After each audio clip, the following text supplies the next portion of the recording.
esu nuo 2005 metų,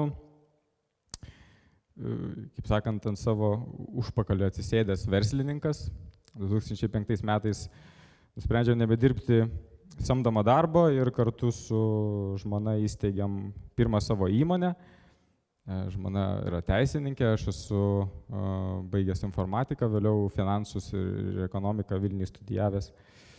Vėliau esam įsteigę ir daugiau dukterinių įmonių, jeigu kas skaitė aprašymą mano būtent toj programai, tai reiškia susimam ir vėliau ir krovinių pervežimų, ir vaikiškų drabužėlių gamybą, kurios eksportuojam į užsienį.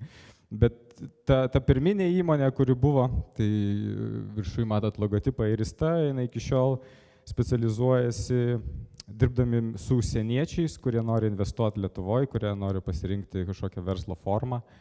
Ir padedam jiem būtent pasirinkti tą verslo formą, įsiaiškinti teisinėje, ekonominėje, politinėje aplinkoje Lietuvoje, įsteigti įmonę, vėliau reiškia gauti įvairias licenzijas, tvarkom jiem buhalterinę apskaitą, reiškia susiduriam su muitinėm, su sodrom, su mokesčių inspekcija, su aplinkos ministerija,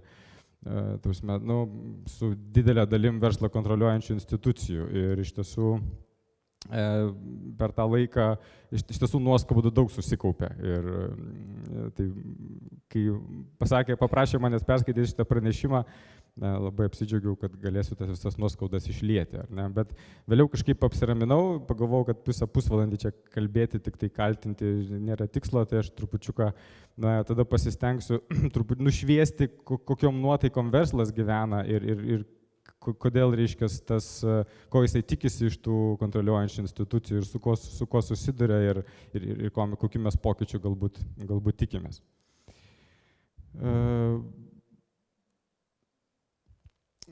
Be abejo, verslas pirmas susiduria su pirkėjais ir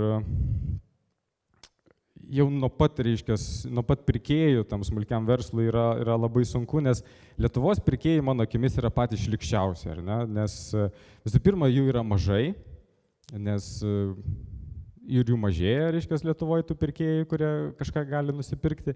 Tie, kurie yra, jų perkamoji galia yra ne pati didžiausia. Tai yra, jeigu Delfyje straipsnį skaitėt prieš porą dienų, kaip tik buvo straipsnis apie tai, kad vidutinis Lietuvos gyventojas apie 80% savo pajamų išleidžia tokiem pagrindiniam savo poreikiam tenkinti. Tai yra kurui, maistui, šildymui, o kiti ten galbūt per vasarą grąžina šildymo skolas, kurios susidarė žiemos sezonu. Tai reiškia, pirkėjas yra labai įnoringas ir jisai ten išleisdamas savo litą, ten tą verslininką išnarsto iki paskutinio kauliuko. Ar ne?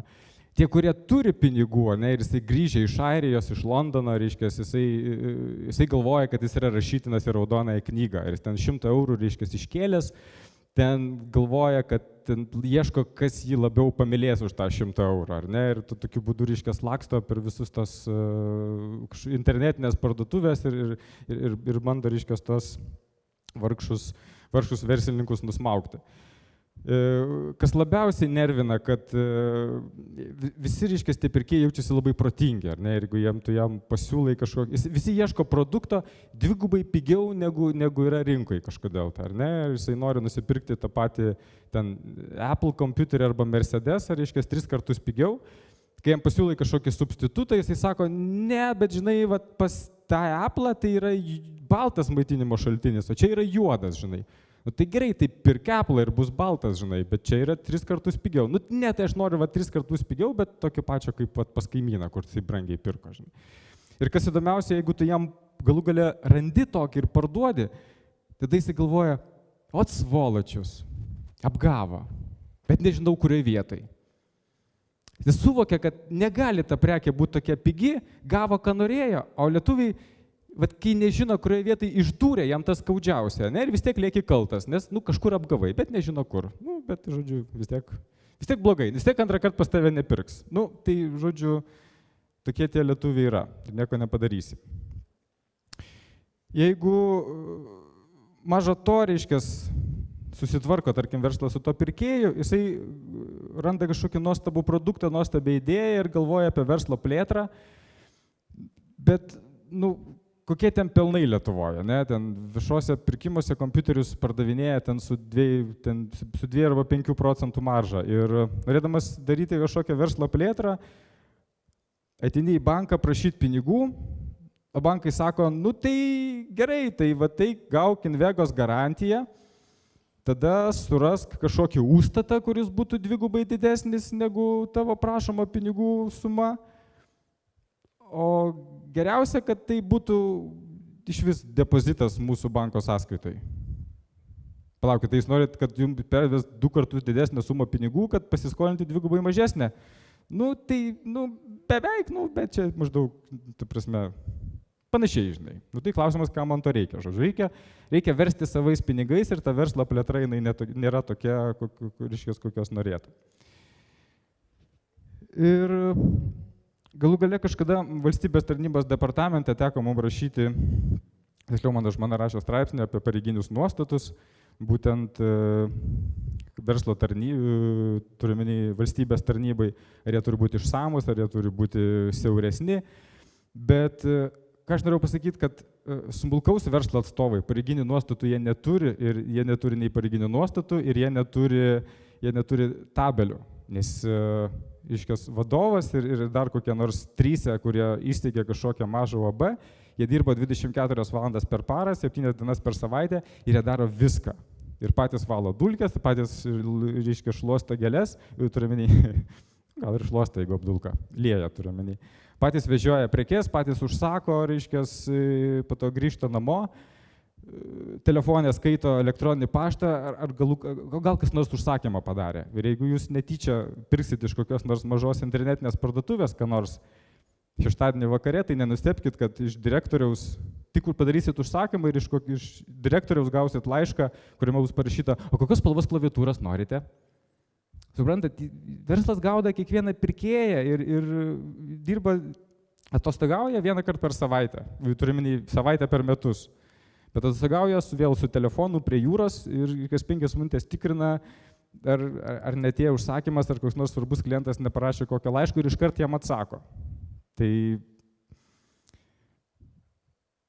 po to, reiškia, valstybinė mokesčių inspekcija sako, žinot, bet vat kuras įpiltas sekmadienį nesiskaito leidžiamais atskaitimais, nes sekmadienis yra nedarbo diena. Ir kaip po to jiem paaiškini, kad mums tai yra darbo diena.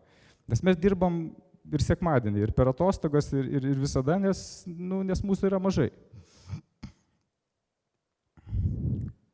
Dabar parodysiu truputį filmuką apie verslo prioritetus. Mes kažkada filmavom, ten pamatysit ir mane,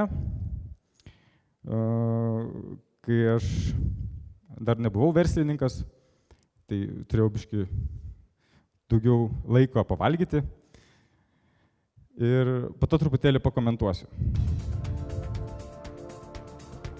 Pajamos. Krizė, nepasiteisinimas. Pardavimai. Kas iš tų nuolaidų? Neslėpsiu. Įmonės padėtis mūsų netenkina. Kur? Pinigai. Kokybė. Klientai. Žmonės. Tiesiog sumažinkim išlaidas. Variantas. Planas neblogas. Ką mes matom, ar ne? Įmonė turi, visų įmonių sukasi galvos tik apie papildomas pajamas ir apie pardavimus arba apie išlaidų mažinimą. Įmonė negali sau leisti gyventi ne pagal kišenę. Jeigu bankai jų nefinansuoja, jeigu tavo asmeninės lėšos baigėsi, tai įmonė neleidžia, ta prasme, kaip valstybė, jie negali turėti nei 3, nei 4, nei 5 procentų, reiškias, biudžeto deficito, ar ne? Jie turi gyventi, reiškias, arba pagal išgalės, arba reiškias, didinti pardavimus, arba mažinti išlaidas. Tai, kas jiems nepadeda uždirbti tų pajamų, tas jiems trukdo uždirbti, tas jiems tas pajamas trukdo uždirbti. Ir skaudžiausia, kai tokioj, reiškias, nelygioj konkurenciniai kovoj su monopoliniam rinkom, ar ne, tu stengiasi, reiškias, netapti bedarbiu, stengiasi, reiškias, gauti kažkokių pajamų, sumokėti tos mokesčius, bet staiga gauni, reiškias, iš aplinkos apsaugos agentūros kvietimą į teismą, nes tau skiria baudą 5000 litų už tai, kad tu pirmą kartą pabandė importuoti, reiškia, kažkokius kompiuterius iš Kinijos ir pasirodo, neusiregistravai importuotojų sąvadę. Ir, reiškia, nepateikė apmokestinamos, reiškia, tos technikos teikimo į Lietuvos rinką, ar ne? Nors esmė, kad, reiškia, per muitinę ta informacija praėjo, pasirodo, jie žinojo nuo pat pradžios, kad tai turėjo būti, bet jie palaukė pusę metų, reiškia, nepateikiai, nu tai tada, žodžiu, mes čia dabar surinksime biudžetą baudas per tave, žinai. Bet į to, kad informuoti apie tai, reiškia, jeigu tu gauni informaciją, kad kažkas pirmą kartą, reiškia, padarė kažkokį importą, tai tu būk geras ateik pas tą verslininką ir jam paaiškink, reiškia, kokios yra jo prievolės. Tuo labiau, kad jokių biudžetui nuoskaudų nėra padaryta, tai tiesiog yra nepateikta deklaracija, ar ne? Mokesčiai visi sumokėti, importo PVM sumokėtas, tiesiog dėl to, kad žmonės dirba tryse ir susikoncentravę galbūt ties mokesčių mokėjimų, kažko nesugeba sužiūrėti. Arba vieną dieną atsikeli ir pasirodo, reiškia, mokesčių inspekcija nuskaitė tau 60 000 litų PVM skolą. Pasirodo, jos nebuvo. Po to pasižiūri, reiškia, deklaracijas, tai pasirodo, deklaracijai buvo klaida, reiškia, įsivėlė ir atsisivežus prekes iš ES, į PVM ataskaitą turi, reiškia, skaitytis gautinas ir mokėtinas PVM, faktiškai jis gaunasi 0, bet ten, kur, reiškia, mokėtinas suma atsistoja, ten, kur gautinas suma neatsistoja. Nu, sistemos klaida. Bet 2 mėnesius mokesčiai tylėjo, po to, reiškia, nepradėšė, kad yra skola, po to, reiškia, atsibūdė 60 000 litų nuskaitę. Po to, reiškia, tu paprašai gražinti, patikslinę deklaraciją ir tada jie metus dado tyrimą. Ir metus tų pinigų negražina. Ir tie pinigai yra iki šiol, reiškia, valstybei. O tie pinigai buvo gauti iš pirkėjų kaip avansinis mokėjimas, žinai. Tai paskui, reiškia, ir numetė 20 kg, kur jie dingsta, reiškia, nes tu turi to 60 000 litų kažkur surasti ir gražinti tam pirkėjam už tos avansinius. Tai esmė, ką aš noriu pasakyti, kad visų pirma, kontroliuojančių institucijų turi būti patariamoji ta funkcija. Tai negalima naudotis verslininkų nežinojimu ir tokiu būdu daryti baudų surinkimo planus. Tai mes su kolegom juokaujam, tai tada padarykim, kaip Tele2 daro, iš ankstinę mokėjimo paslaugą. Susimokė, reiškia, ten 5 000 litų į priekį ir gali viršyti greitį visus metus. Arba ten susimokė ten 15 000 litų ir, pavyzdžiui, ten gali dar kažkokius pažeidimus daryti. Tai jeigu prioritetas yra surinkti pinigus, tai tu sausio mėnesį susirinksi pinigų visiems metam ir nereikės kontroliuojančių institucijų. Visi darys, ką nori, pinigai bus surinkti, bet gal prioritetas yra kitas, gal reikia informuoti ir stengtis, kad jie laikytųsi tų reikalavimų, o tas baudas turi būti kaip drausminamoji priemonė, bet neiškelta į prioritetą.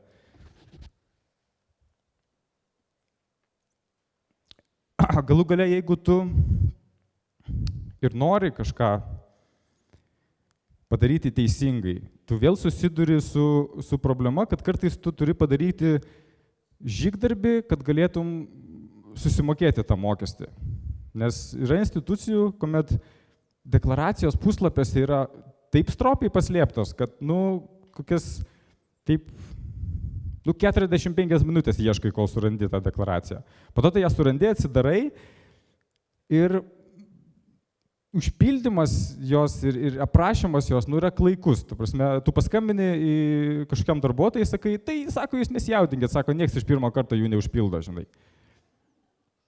Tai kam to, tai aš nesuprantu, tai yra specialiai, reiškia, suprantat, aš vėl, reiškia, paralelę su verslu išversiu. Verslu yra pasakyta, kad visų pirma, reiškia, tam, kad tu nori, kad pirkėjas iš tavęs pirktų, pirkėjai turi būti patogu pirkti, turi būti patogu privažiuoti, turi būti patogu rasti ir jisai norėtų pas tave sugrįžti. Jeigu jisai pas tave atėjęs internetinę parduotuvę, tu 20 minučių ieškai, kur prisiregistruoti, kad užsisakyti, tu iš ten išeini ir ieškai kitos parduotuvės, ne? Mes tokio pasirinkimo neturim, nes mes privalom tą deklaraciją pateikti. Tai mes vietoj to, reiškia, kad orientuotumės į tos pardavimus ir į pelną ir kad galėtumėm tvarkingai sumokėti mokesčius, mes turim ten 30-40% savo laiko eikvoti, galvodami, kaip čia ko nors ten vėl neprisidirbus, kad dar 60 000 nenuskaitytų, supranti? Arba reikia ten kasoj laikyti pinigus, bet vėl ten tik 50 000 galima grinų laikyti. Daugiau negalima. Arba tada lakstyti reikia kasdien ten po kažkiek laiko.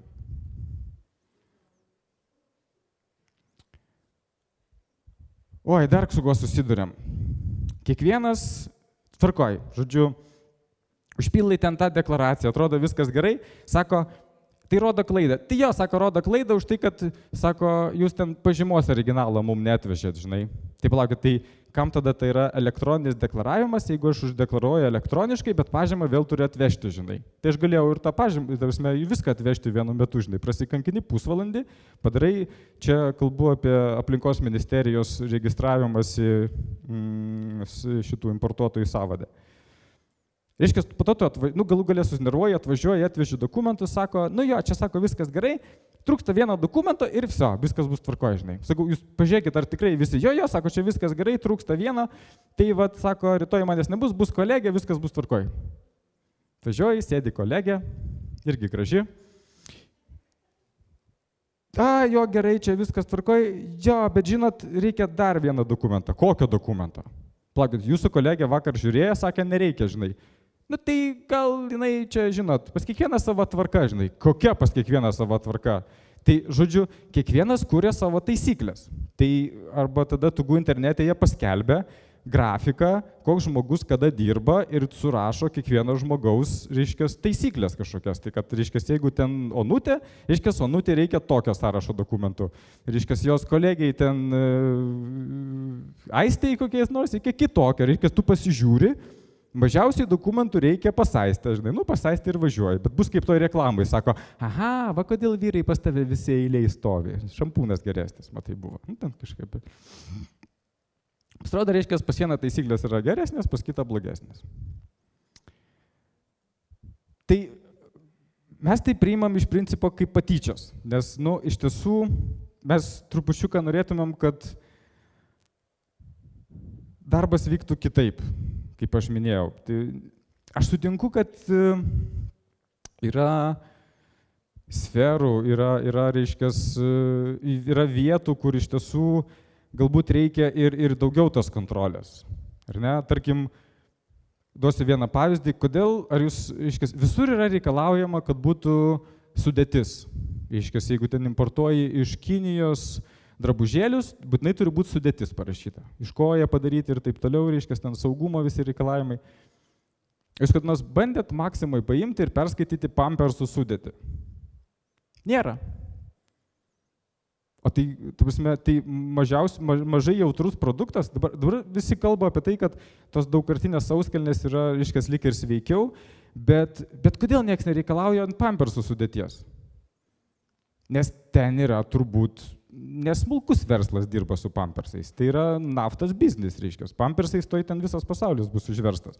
Tai toks jausmas, kad lyg ir standartai yra dvigubi. Pampersam nereikia kažkodėl sudėties, o va, drabužėliui, reiškia, nors ir natūralus iš bambuko, pasirodo reikia.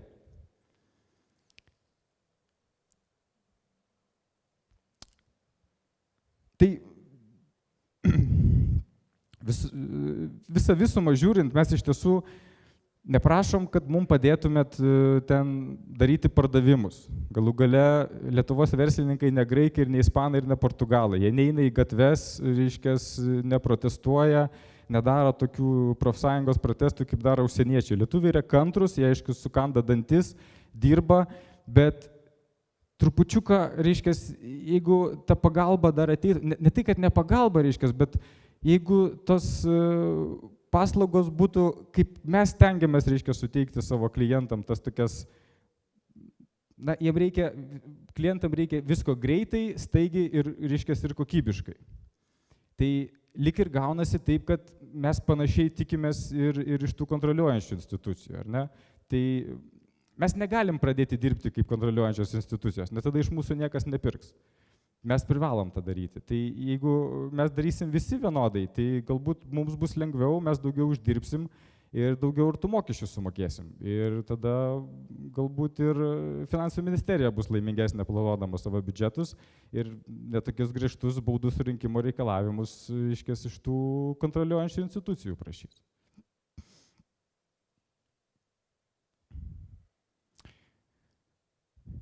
Tai tiek, nežinau, kiek mes čia užtrukom.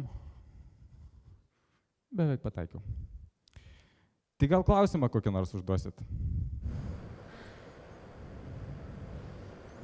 Mes supratom tikriausiai vienodai teisingai, kad svarbiausia tai yra, kad verslas gautų tam tikrą informaciją.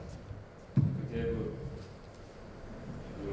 viešasis sektorius turi kažkokią informaciją pas save ir ją seka, tai reiškia, kad nebūtų laukiama iki tam tikro momento, kol vyks kažkoks teisės akto pažeidimas ar nusižengimas. O ką dar jūs tada tikėtumėtės iš viešojo sektoriaus, be to, kad informacija pateiktų, bet padėtų ten laikytis kažkokių reikalavimų panašiai? Nes čia buvo pakankamai daug ir teisingai, ir su nuoskaudos tokiu karteliu galbūt, bet iš principo tai aš sutinku su tuo, kad iš tikrųjų turėtų būti bendradarbiavimas tam tikrai, suprantant tai, kad mes gyvename iš to, kad jūs išlaikote mus ir panašiai. Tai ką jūs pasiūlytumėt, nes pavyzdžiui, pirmam pranešime, kai buvo Tele2 salėje, tai aš kažkaip tai tikėjusi žymiai daugiau iš Tele2, kad tai pasakys mums išskyrus reklamą. Aš turiu, tai aš galiu bandyti pasakyti. Taip, iš tiesų, kalbant apie informacijos pateikimą, tai yra iš Sodros kas nors šiandien? Nėra iš Sodros. Tai Sodra tikrai paskutiniu metu informaciją pradėjo teikti tikrai pakankamą, nes jie viešai skelbia netgi skolas. Tu, reiškia, viešai gali pasižiūrėti, kokia yra tavo skola Sodrai. Nes esmė yra tokia, kad, reiškia, o tu paskambini į VMI ir sakai, ar galima sužinoti, kokia mūsų yra skola, žinai. A kokia pagal apskaitą pas jų skola, žinai? Pagal apskaitą pas mane skolos nėra, žinai. O kodėl, žinai? Suprantat, pagal apskaitą gali būti skola viena, bet kai tu siunti deklaracijas, ne visos deklaracijos užsiskaito pas jo sistemai ir pas tave gali būti nebūt skolos, o pas jos kažkokia patikslinta deklaracija nepraeina ir skola yra. Bet kodėl jie slepia tą informaciją? Aš nežinau.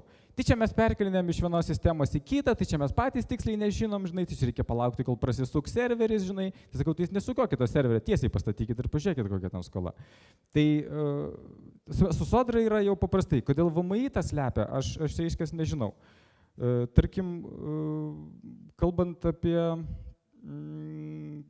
kompetenciją, labai yra silpna periferijos kompetencija. Tarkim, Vilnius ten yra gerai, bet tarkim, Kaune man teko susidurti su mokesčių inspektorė, kuri nežinojo, kas yra MPD, neapmokestinamas pajamų dydis. Jinai ten kažką valgo, nu labą dieną, koks dar MPD, žinai, kaip tai koks, vyriausybės nustatytas, pagrindinis ir papildomas, žinai. Nu tai ką, jisai deklaracijai nesirašo. Taip nesirašo, už tai yra pajamos ir mokėtinas GPM 0. Negali būti 0. Nu gali būti 0, MPD pritaikius yra 0. Na gerai, aš pasitarsiu su viršininkė, perskambinsiu. Neperskambino. Reiškia, viršininkė turbūt paprotino, kad būna MPD pasirodo Lietuvoje. O ką jinai valgė, nežinau, lašinius turbūt. Tai žodžiu, ir va tie standartai. Mes norime, kad jeigu pas vieną inspektorę atėjai, rytoj atėjai pas kolegę, kad dokumentų sąrašas nesikeistų. Arba galbūt, pavyzdžiui, aš kažkada pats norėjau įkurti portalą, kur tu ateini, verslininkas, ir tu persiskaitai apie visų mokesčių tarifus. Nes tu, pavyzdžiui, ateini į VMI, reiškias gyventojų pajamų, reiškias ten, norint registruoti individualią veiklą, reiškias perskaityti gyventojų pajamų mokesčio įstatymą, žinai, skaitai, tada ten parašyta, nu ir ten maždaug kaip Sodras numatyta Sodros įstatymą. Nu, tada nueini į Sodros įstatymą, ten tada skaitai, jeigu kitaip nenumato kiti Lietuvos įstatymai. O kokie kiti? Iš kur aš žinau, kokie dar kiti Lietuvos įstatymai gali tą numatyti? Nu, vienas portalas, ateini, pasirenki. Ką tu darysi? Importuosiu. Tau lentelę pagrindinę. Jeigu tu importuosi, tau va tokie mokesčiai, tokią dieną, tokie ir po to linkai, nueik į tokius įstatymus paskaityk. Santrauka. Jeigu tu nieko neimportuosi, būsi tiesiog retaileris, tau va tiek, va tokie aktai galioja ir va tokie mokesčiai. Nu, tarsi, kad nes tu pagrindinę susižiūri, bet kur dar ten kas šakojasi nėra. Nu, kažkas turėtų sutraukti į vieną vietą, kad verslui būtų paprasčiau. Aš suprantu, kad mums bus mažiau darbo, nes užsienietis atėjęs, jis ten paskaito, nieko nesupranta, tada skambina mums, sako, žinai, nu, padėkit mums čia susigaudyti kas čia kur, bet kartais ir mes ne visur susigaunam, nes jie keičiasi, O kas kur pasikeitė, yra ir kitų darbų, negu sekti tos pokyčius. Tai kompetencija, vienodi standartai, informacijų apsikeitimas ir kažkokia vieninga informacinė sistema verslui. Aš manau, pradžiai tai būtų huge help.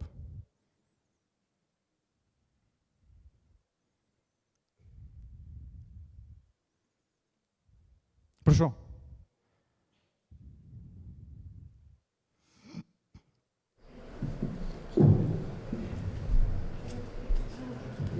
Labą dieną, Audrius Šileka, Gedmarskio darytas, įtakuoti į įstaigą.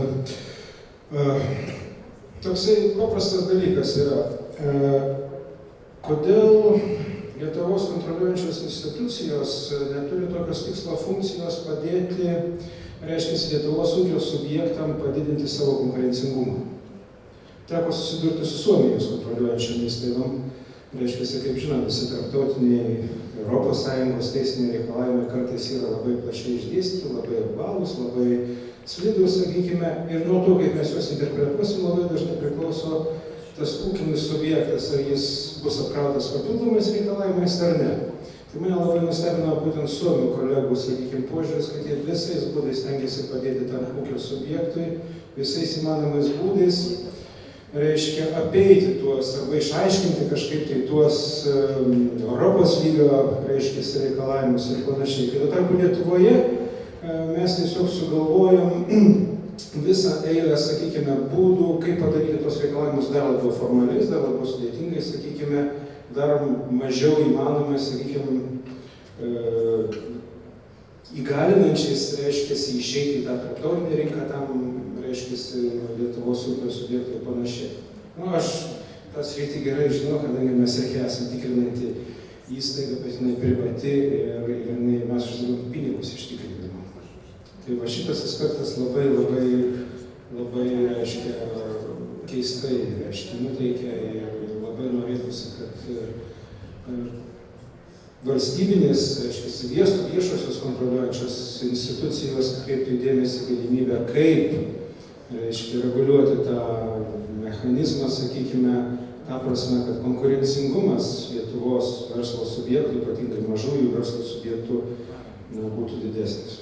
Tai tik toks pasiūlymas. Ačiū. Aš dar prisimenu vieną pavyzdį. Kiekvienų metų ten pabaigoje man tenka padėti įvairiem ten draugam pildyti pajamų mokesčių deklaracijas, asmeninės.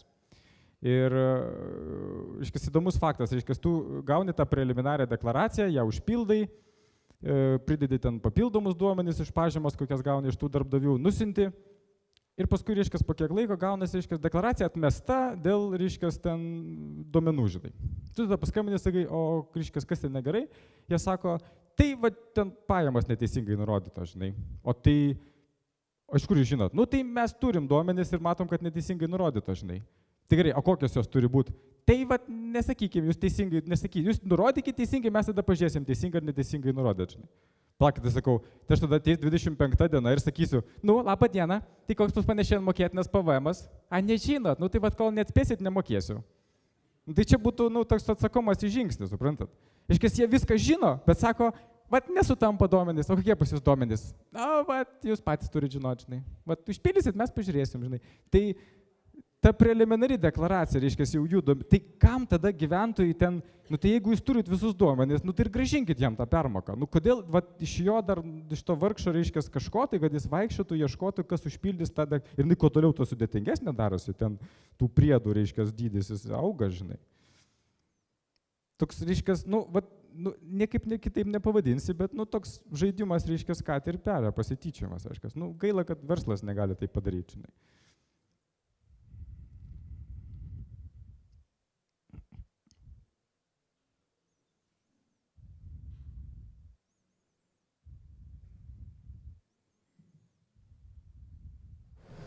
Ačiū. Iš tikrųjų, man labai... Ačiū, laisvai. Man labai patiko šitas pranešimas, nors ir daug nuoskaudų, bet vis tiek, man atrodo, visi čia turi išgirsti ir iš tiesų, žinau, buvo mano pranešime, ne, bet labai daug ką panašaus randu. Bet noriu tik paprašyti vieną dalyką, nebūtina atsakinėti. iš tiesų yra kontroliuojančios institucijos visos jau nebėra vienodas. Aš tą galiu atsakingai pasakyti, yra labai skirtingos praktikos. Yra labai blogų pavyzdžių, yra tik šiaip blogų pavyzdžių ir yra labai gerų pavyzdžių. Yra visko. Todėl mano prašymas tik tai būtų, aš tą visą laiką sakau verslo bendruomenė, nors pastaruoju metu mažiau susitikinėjau su verslo bendruomenė, daugiau su inspektoriais ir sakau panašias mintis, kaip jūs sakot, tai iš verslo bendruomenės būtų labai gerai, kad visą laiką kritika kiek įmanoma būtų konkretesnė.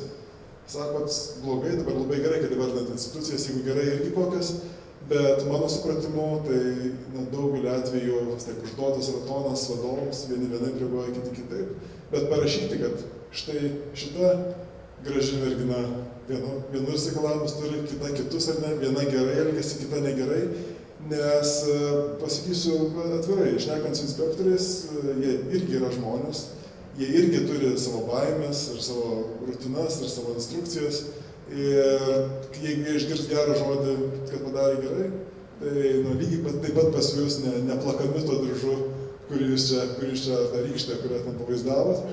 O savo ruožtu, jeigu kas nors yra blogai, irgi labai būtų gerai identifikuoti konkretų žmogų. Nesupraskit, kad čia susirinko žmonių dėja gerokai mažiau negu tada, kai valstybės atstovai šnekėjo. Tai reiškia, kad jiems, tai, ką sako ministras, vis dar yra svarbiau negu tai, ką sako smulkus verslas. Bet vis dėlto šitas aspektas, mano supratimu, jeigu mes žiūrim į ateitį, kad turėti geresnį rezultatą, tai tiesiog geriau padėtų. Tai mano toks palinkėjimas tik tai būtų vienareikšmės, tiesą sakant, kurie analogiškai sakau ir kontroliuojančiams institucijoms, bet tas pats ir iš verslo pusės žiūrint. Ačiū.